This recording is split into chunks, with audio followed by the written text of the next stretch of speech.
Leopard safari के रूप में अपनी खास पहचान बना चुका झालाना फॉरेस्ट एरिया अब ग्रासलैंड के रूप में विकसित हो रहा है और वन विभाग इस क्षेत्र में फलदार और छायादार पौधे लगाने के साथ साथ इस पर धामण और मुंजा घास भी उगा रहा है। और ये घास शाकाहारी वन्यजीवों के लिए चारे का काम तो करती ही है, साथ ही पक्षियों के लिए घोंसला बनाने में भी मददगार साबित होती है। ग्रासलैंड के रूप में विकसित हो रहा झालाना लापट सफारी के रूप में बना चुका है पहचान। ग्रासलैंड में पक्षियों के लिए हैबिटाट लगाई गई है 700 किलो धामण घास।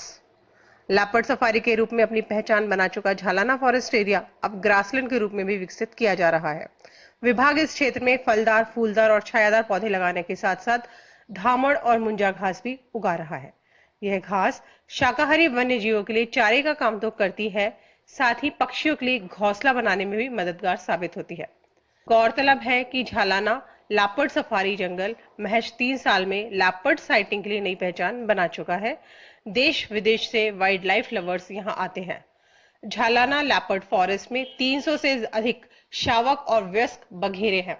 अब वन विभाग बर्ड्स के लिए भी झालाना के जंगल में नई संभावनाएं तलाश रहा है और इसलिए इसे ग्रासलैंड के रूप में डेवलप करने के प्रयास किए जा रहे हैं।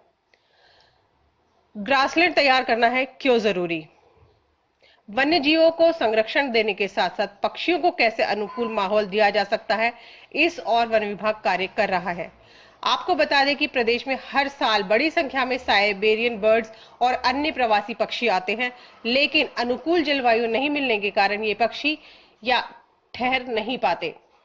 इसके लिए प्रदेश के जंगलों में वन विभाग वाटर बॉडी बनाने पर काम कर रहा है, साथ ही जंगल में ग्रासलैंड भी तैयार की जा रही है। धामण और मुंजा घास ही क्यों? फॉरेस्ट एरिया में धामण और मुंजा घास से पक्षियों के प्रति अच्छे रिजल्ट्स देखने को मिले हैं।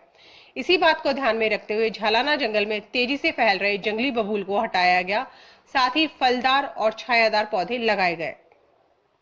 यहाँ तकरीबन 500 फलदार पौधे लगाए गए हैं। इन्हें मटका पद्धति से लगाया गया है। साथ ही ग्रासलैंड तैयार किया जा रहा है।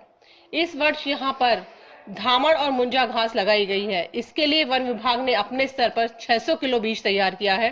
साथ ही अविका नगर भेड़ उन्मूलन विभाग टॉक से 400 किलो बीज खरीदा गया है, यानी झालाना क्षेत्र में 700 किलो धामण घास का बीज बोया गया है। देखिए, ये देश का पहला लेपर्ड रिजर्व है और जो है ये राजधानी में स्थित है। इसलिए हमको प्रोडक्शन मैनेजमेंट के साथ साथ यहाँ पे हमको काम करना था हैबिटेट इम्प्रूवमेंट के लिए। कैसे हम किसी वन्य जीवों के लिए बेहतर जो है एक बेहतर हैबिटेट, बेहतर उनका आवास, बेहतर फूड ये हम डेवलप कर सकें। क्योंकि यहाँ पे काफ़ी मात्रा में झूली फ्लोरा था। हमने पिछले साल से काम शुरू किया। झूली फ्लोरा का उन्मूलन हमने किया और उन्मूलन, क्योंकि झूली फ्लोरा जो है वो फॉडर नहीं है और जो है वो बायोडाइवर्सिटी को ख़त्म करता है और झूली फ्लोरा के नीचे जो है कोई भी अच्छी घास पैदा नहीं हो पाती है, नहीं कोई श्रब्स पैदा हो पाते हैं। तो इसलिए हमने जो है झूली फ्लोरा का उन्मूलन किया यहाँ से और उसके बाद हमने फॉडर धामन घास का जो है बीज हमने लास्ट ईयर यहाँ पे सोइंग किया। उसके बहुत अच्छे रिजल्ट निकले। घास के साथ साथ हमने जो है फ्रूट्स के पौधे यहाँ पे लगाए। फ्रूट्स के पौधों में हमने यहाँ पे जो है बर्ड, गूलर, पीपल, सहतूत, बेल, इस तरह के हमने पौधे लगाए जिनको कि चीतल, सांबर जो है, स्पॉटेड डियर और जो नीलगाय वगैरह उनको खाती हैं। और बर्ड्स भी बहुत जो है, बर्ड्स के लिए भी बहुत अट्रैक्टिव रहता है ग्रासलैंड, क्योंकि बहुत सारे इंसेक्ट्स वगैरह उसमें ग्रास में पाए जाते हैं।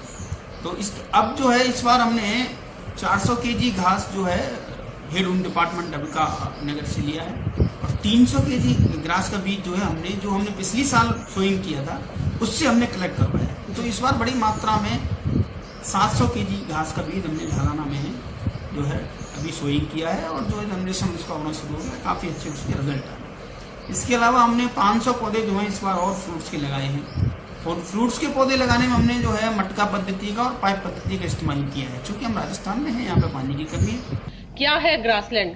ग्रासलैंड या घास के मैदान भूमि के ऐसे खुले क्षेत्र हैं जहां प्रमुख प्रजातियों में घास या घास के पौधे लगाए जाते हैं। पेड़ों और वनस्पतियों के अन्य रूप घास के मैदानों में दुर्लभ होते हैं, क्योंकि वे घास के मैदान के शुष्क